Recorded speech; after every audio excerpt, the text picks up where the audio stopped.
What in the heck is heat embossing? Do I need it? Do I need to know how to do it? Is it an essential crafty thing to know? In this video, I'm going to give you the quick 411 on what heat embossing is and if it really does jazz up your projects. So if you're interested, hang with me. We're getting started right now.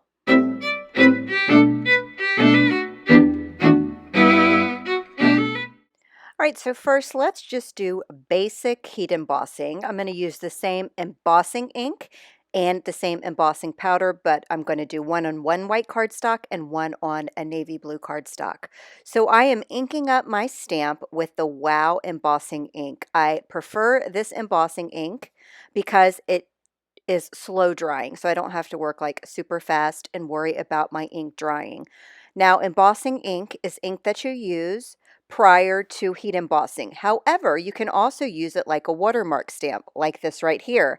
I could have left it alone and it kind of gives that watermark impression of the design of the stamp that I used. This is a heat embossing video, so I'm going to show you what heat embossing is. So here I am pouring some embossing powder over the wet embossing ink. I'm going to do it on both the white cardstock and that navy blue cardstock. This is not specialty cardstock. This is just cardstock I have in my stash. Then I'm working off of a piece of scratch paper, so I funnel it back into my embossing jar, and then I heat my embossing powder. I am using the Wow dual speed embossing gun. I absolutely love this. It heats up very, very quickly. And just look at that embossing powder melt. You can obviously tell when it melts because it turns into a shiny look.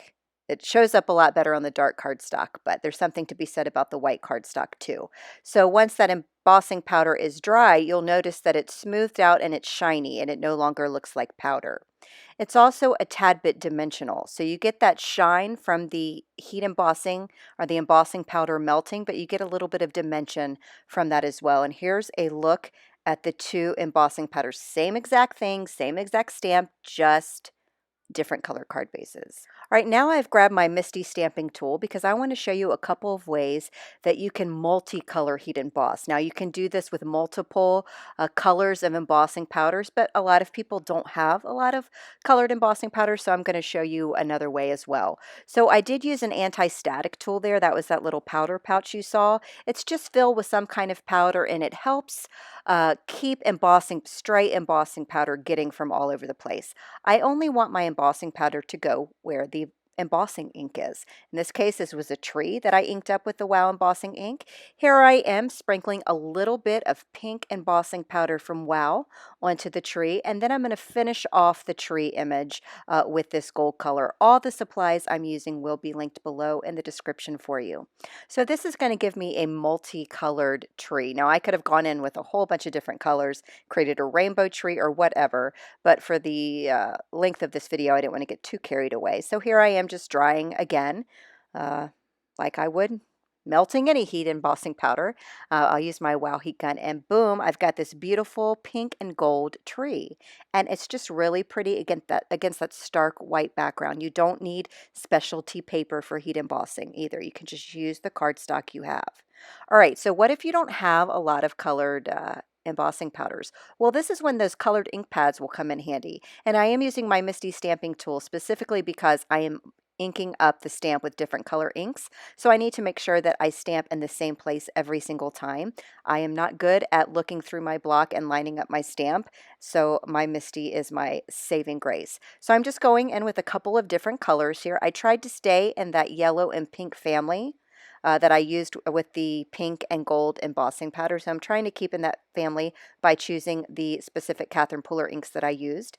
Then when I'm done inking up my tree, I'm going to ink up that same stamp with that embossing ink from Wow. Then I will stamp right over the tree. So now my inked tree is covered with that embossing ink. So now I can go over with some clear embossing powder and heat set it that way, and I'm still going to get the beautiful shine that you get from that melted embossing powder, but I didn't have to go out and buy a bunch of different colors embossing powder, if that makes any sense. Now these are a lot more vibrant inks that I use, so the colors when you see the side-by-side comparison is obviously incredibly different, but that shine and that dimension is exactly the same. So those are a couple of ways that you can get multiple colors heat embossing effects, which I think is super fun. Now I'm going to do a technique I think is referred to as Joseph's coat. Why can't I say that one time? Joseph's coat.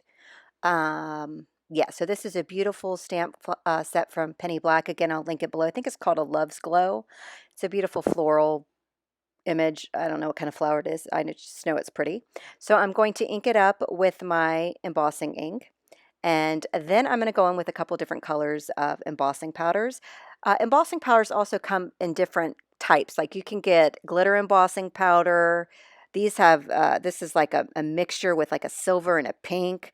You can get super fine. You can get the kinds that have really big granules in it. And when they melt together, they look like liquid metal. I don't know. There's so many different kinds. Translucent. So there's a whole bunch out there. And the best embossing, why can't I talk? Oh my gosh. The best embossing company that I shop at is Wow. They have Wow Embossing. They have everything under the sun. They have that fun ink that I'm using this entire video. This heat gun is everything. It's a 2-in-1. So it has a slow speed for drying your watercolors, and then the second speed is for heat embossing. So it's like a 2-in-1 baby. So once I've got that heated and it's all set, I am going to grab an ink pad from Catherine Pooler. Any water-based ink will work.